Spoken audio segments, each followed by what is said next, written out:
അതെ മക്കളെ, വേണ്ടായിരുന്നു വേണ്ടായിരുന്നു. ഞാന് ഓങ്ങി നോക്കി ആഗ്രഹിച്ച് മനസ്സിലിങ്ങനെ കൊണ്ടുവച്ചിരിക്കായിരുന്നു ആ പോയ പല്ല്. ഇപ്പൊ 2 പോയി. അതോ 4? കഴിഞ്ഞ തവണ തേടി വരും പാടിയപ്പോഴത്തേക്ക് 2 ഉണ്ടായിരുന്നു. അത് പോയി.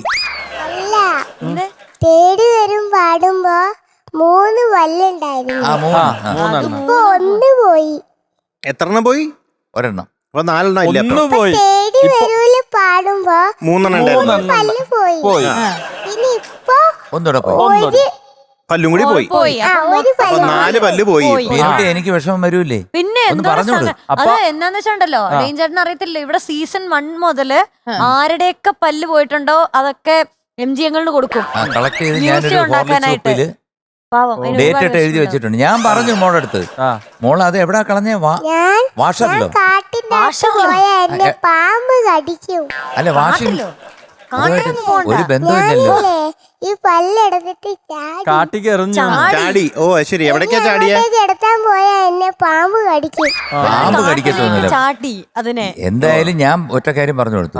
ഞാൻ പറഞ്ഞു ആ പല്ല് സൂക്ഷിച്ചു വെച്ചിരുന്നെങ്കിൽ ഒരു 60 വയസ്സാകുമ്പോഴത്തേക്ക് 1 കോടി രൂപയ്ക്ക് ഒരാള് വന്നേ.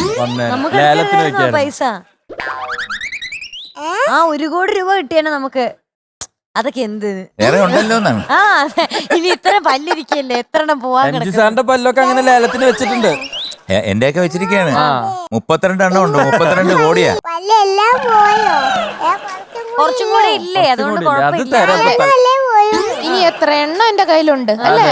10 എണ്ണം ഉണ്ടോ? ഇനി 8-10 എണ്ണം കൂടെ കാണിയല്ലോ. 8-10 എണ്ണം ഉണ്ടോ? 1-2 ഇപ്പൊ ഉള്ള പല്ല് വെച്ച് പാടാൻ പറ്റൂലേ? പറ്റൂ. ഞാൻ ഈ പല്ല് വെച്ച് പ്രാക്ടീസ് ചെയ്തതാ. ഈ തേടി വരുന്നുള്ള പാട്ട് പാടി കഴിഞ്ഞിട്ട് ആൾക്കാരൊക്കെ എന്ത് പറഞ്ഞു? കേട്ടവരൊക്കെ ആൾക്കാര് പറഞ്ഞു നല്ല വൃത്തിക്ക് പാടി, ഇതേപോലെ തന്നെ പാടണം. എങ്ങനെ പാടിയെന്നാ പറഞ്ഞേ? നല്ല വൃത്തിക്ക് പാടി. പിന്നെന്ത് പറഞ്ഞു? പിന്നെ നല്ല വൃത്തിക്ക് പാട്ട് പാടണോന്നൊക്കെ പറഞ്ഞു.